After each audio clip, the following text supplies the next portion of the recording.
Believe it or not, these are the only shoes my girlfriend has ever told me that she liked from my collection, so we're off to a good start with these. Yo guys, what is good? Zakaragi back at it again, and today we have a special episode of Toilet Reviews, the series where I put a shoe on a toilet, then I review it for you guys out there. So for today's episode, we have the highly anticipated Nike Ja 1. So, without further ado, let's get straight into the review. This is Ja Morant's first signature shoe with Nike, and he joins a prestigious line of athletes from Nike that have their own signature shoes. And this shoe definitely doesn't disappoint, especially with this day one colorway, which is so damn fire, and probably the best colorway of his shoes so far. Now, I do think the overall design of the shoe is a bit generic looking and could have been better, but what makes this shoe so good, in my eyes at least, is actually the little details that the shoe has and what the overall representation of the colorway is. So first things first, let's talk about the storytelling with this colorway and why it's so awesome, because this colorway actually pays homage to everyone and everything that played a part in Ja Morant's journey to the NBA, and this can be seen mostly on the insoles with the message that he left on there. Now, getting into the small details that makes this shoe even better, we got mismatching logos on the tongue, as well as the outsoles and on the collar with the 12 logo. On the heel, we have a 12 a.m. graphic, which actually represents his daily mindset of starting fresh and ready to grind. Also, we have 1MT branding on the heel and toe area, and I don't know what this means, so comment down below if you do.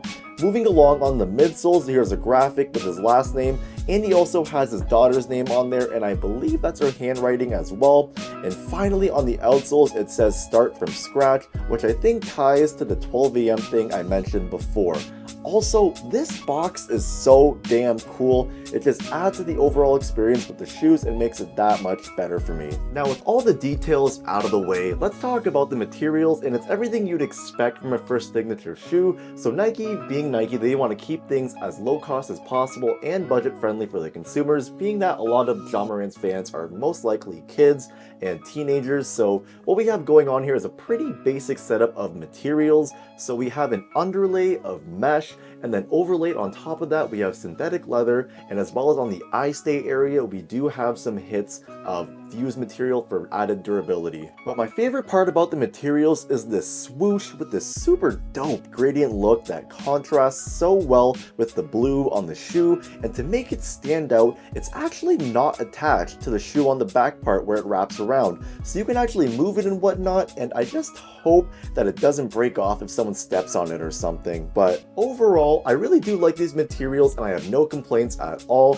I do actually prefer playing in like the cheaper material setups just because that's what I'm used to. I grew up playing in those types of shoes because I really couldn't afford the more premium shoes with better materials. Moving on to cushioning, and it continues on the theme of basic, cost-friendly setups. So what we have here is a light Phylon midsole and a top-loaded air zoom unit in the forefoot. And this is a great setup for quick, explosive players like Ja, and I guess myself as well, but I wouldn't really classify myself as on the same level of explosiveness as Ja Morant, obviously. I am shorter for basketball player standards, so I do typically like to play guard, and I'm Filipino, so you can already assume that I'm fast. But from a try-on perspective, I can already tell this is definitely a guard-oriented setup, and the only thing that stands out to me is actually the air zoom unit, because you can actually feel it directly under your foot, and it kind of makes you feel more explosive like Ja Morant, because it gives you more bounce to your step. Getting into the outsoles, we have this crazy multi-directional herringbone pattern, and I feel like these are going to have amazing traction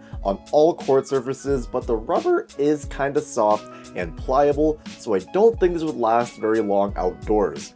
Finally, for fit, I went true to size, so I'm a size 10 in all my Nikes, and I went with a size 10 in these, and they're fine, but they do fit pretty snug and narrow, so wide footers might want to go a half size up. Overall, guys, I think the Nike Ja 1 is a great first signature shoe.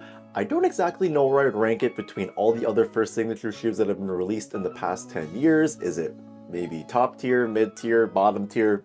I have no clue to rank it so far, so maybe you guys can help me out in the comments down below. And while you're down there, let me know what you think about the Ja 1s as well. But we're at that point of the video, guys, now. It's time for hashtag Zakaragi.